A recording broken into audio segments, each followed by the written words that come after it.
Hey one, hey all, welcome to Monday, welcome to Countdown Day, happy Labor Day. And this one is, of course, based on fan votes, and this is the most durable, most robust transformer. This is the one that can fall off shelves, that can take tumbles, that can be thrown around, that can withstand multiple transformations, and it still stands up. It is still something that's solid, that feels good in the hand, and that time really hasn't hurt.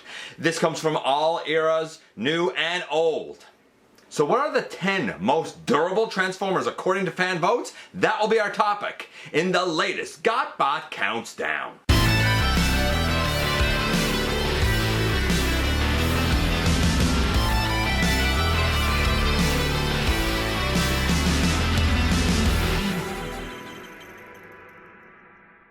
Hey one, hey all, welcome back to the channel. I'm your host, your most humble of hosts, Dennis Moulton, aka GotBot. As always, please like, comment, share, of course subscribe, and while you are at it, light them up, baby.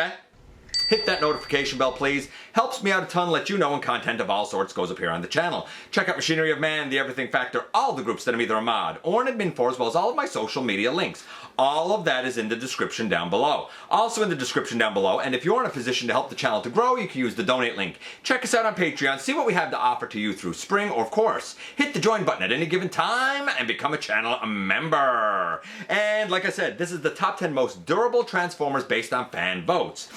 We have 2 honorable mentions. They include, surprisingly, Generations Roadbuster. I have that, I like that, I even like the clickiness, but I don't know if I ever really found him to be robust. I don't feel like anything is going to break on him. He feels pretty solid, but like, I do feel like some of his joints could have been toleranced a little tighter and stuff, so I thought that he was interesting. And G1 Hot Rod, which I don't have a lot of experience with, but I do remember handling it as a lad, and I do remember thinking, especially his lower body was a honk and chunk, and I feel like the upper body felt pretty solid for the most part, and even like flipping the arms in and flipping the arms out and stuff, like all of it felt pretty good. So those 2 are the honorable mentions. They did not make the list.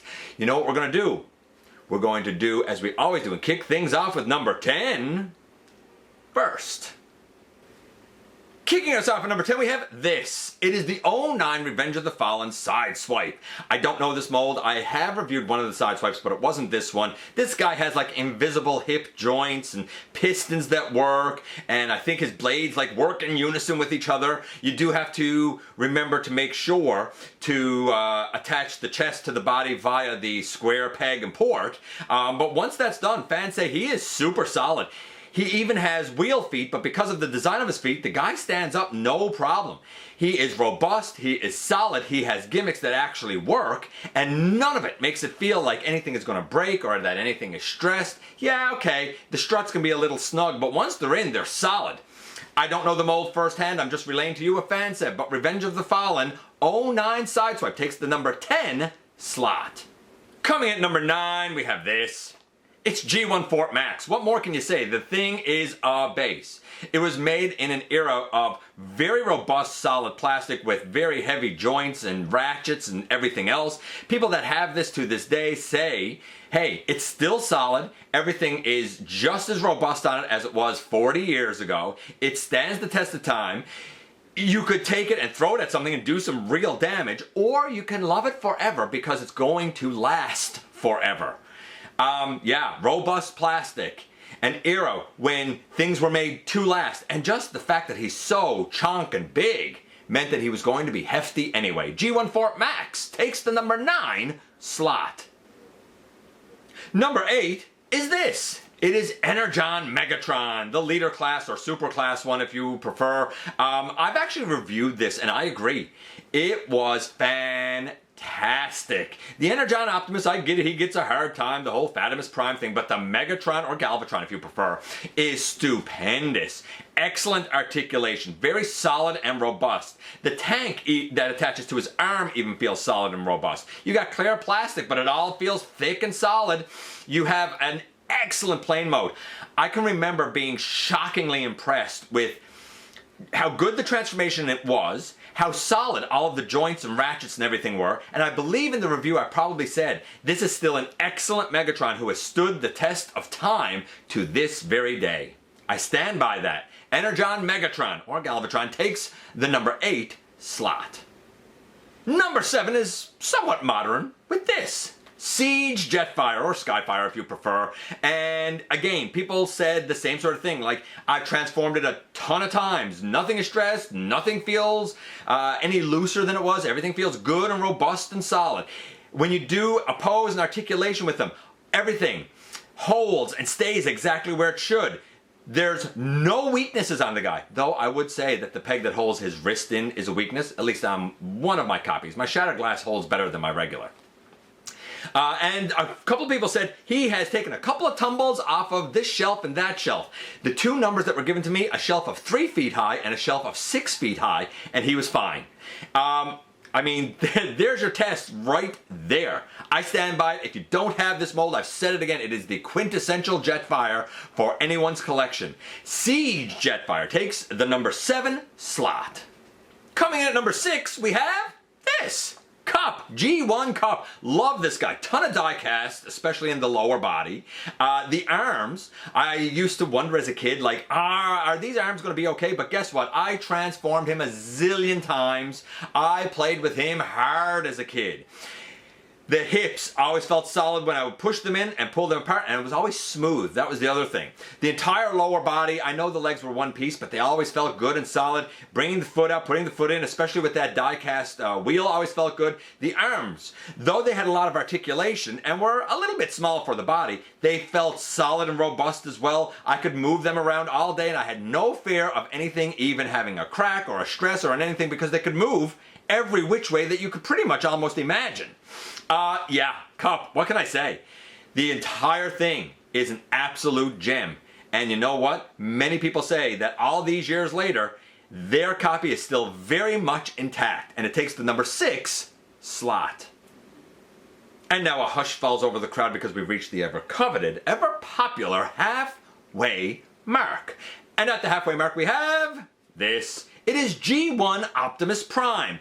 And I find this one really interesting. A lot of people said, look, I get that he might lose his blasters or his fists, but the robot and the truck and the trailer and roller all stay intact. Okay, cool. I'm really glad that a lot of fans feel that way. Mine didn't. My trailer cracked right down the side. It still held it still holds, but there's a significant crack down the side. And my G1 cab, sadly, I broke both knees. At the knees. It was great that the lower legs were die cast. I wish the upper legs had been die cast. You know, that would have helped from him breaking, I'm sure.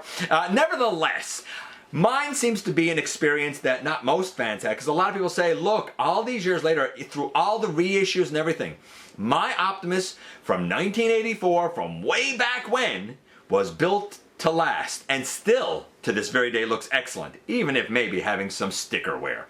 Optimus Prime takes the number 5 slot. Number 4 sticks with G1, and this, it's Soundwave. People said he's a brick. In his cassette player mode, like, he is a brick. You could take that, throw it at someone, and it'd be just like throwing a rock. I don't know if that's true. Again, that's what voters said, right? They said, he's very robust, nothing's going to break off when he's in that mode. In robot mode, they still said he's solid and robust and chunky and a nice big brick as well. I don't know, I only handled him one time for a few minutes when I was 6, and that was it. But I do remember thinking to myself even then, just how heavy he felt in the hand, and just how solid he felt in the hand. I don't know if that's nostalgia and rose-colored glasses, or if it's the facts. But I do know this, that enough fans feel like Soundwave is one of the most durable Transformers that he was able to garner enough votes to land at the number 4 slot.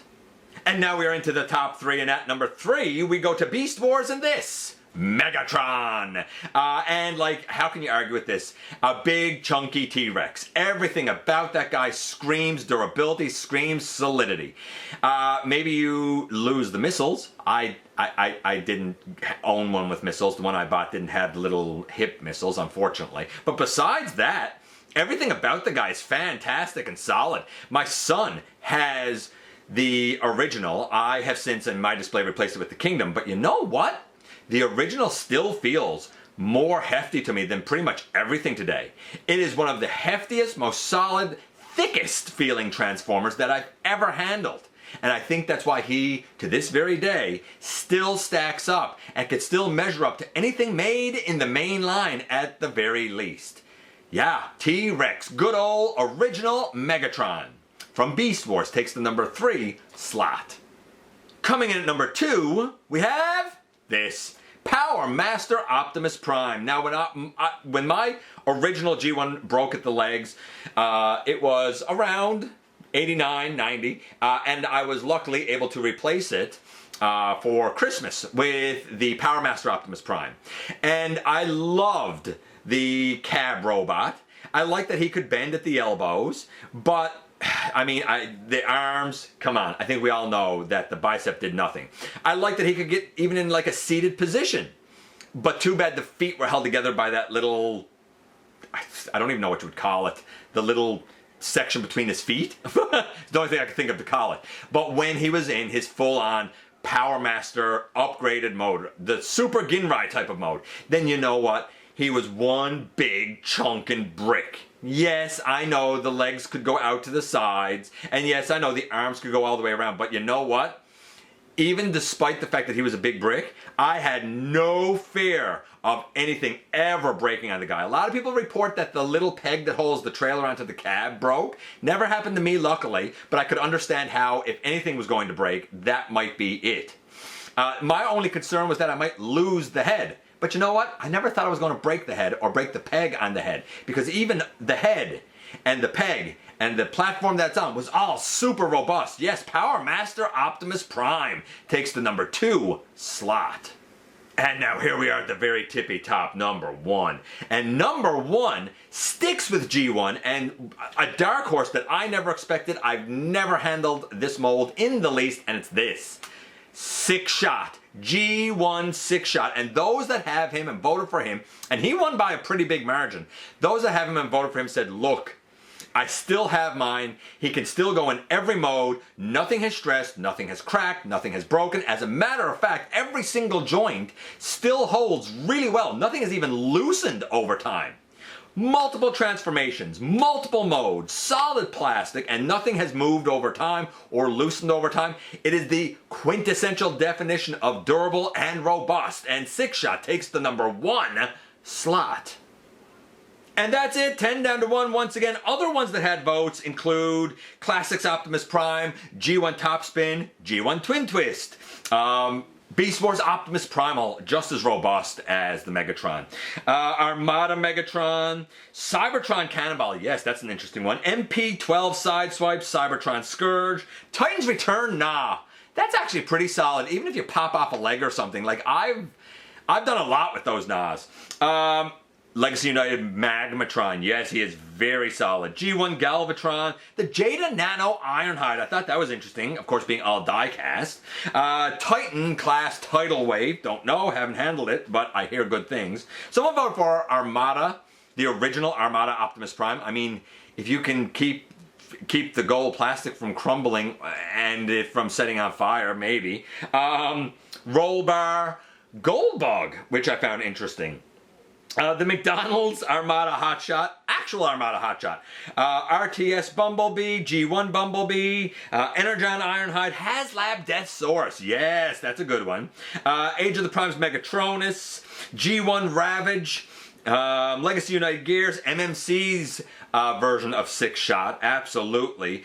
Beast Wars Armadillo, Beast Hunters Optimus Prime from Transformers Prime, G1 Brawl, Skylynx, G1 Skylynx that is, G2 Megatron, Unique Toys Allen, Energon Ultra Magnus, Cybertron Optimus Prime, Wheelie, because everybody throws it at the wall and they always seem to survive like cockroaches, G1 Grimlock, although my neck piece did break on Grimlock, 86 Grimlock, G1 Sideswipe, funny enough, my G1 Sideswipe, great, held up just fine. My Red Alert had an arm that broke off, go figure. Siege Sideswipe, Siege Omega Supreme, Siege Omega Supreme is very solid. Armada Laserbeak, Combiner Wars Optimus Prime, G1 Blaster, yes, he was very solid. G1 Sandstorm, G1 G1 Pipes, and Beast Wars Pterosaur, to name just a few. Generations Warpath as well. Just to name a few, there were a lot more even than that. It's nice to know what ones are robust and solid in your collection, and what ones maybe might be worth adding to your collection because they're solid and will probably stand the test of time. Let me know if your favorites made the list or not. I appreciate you guys coming by, giving me some of your extremely valuable time. I do know how important it is to you. If you're in a position to help the channel to grow, you can use the donate link. Check us out on Patreon, see what we have to offer to you through Spring, or of course hit the join button at any given time and become a channel member. While you're at it, hit the subscribe button, stick around and have some fun with us here on the channel. And don't forget, not for a moment, not for a second, that you right there, you do make a difference in the world. And I look forward to the next time that you and I get together to have another visit, either in the live streams on Thursday nights at the stop motion premieres, or the old fashioned way right here inside the videos.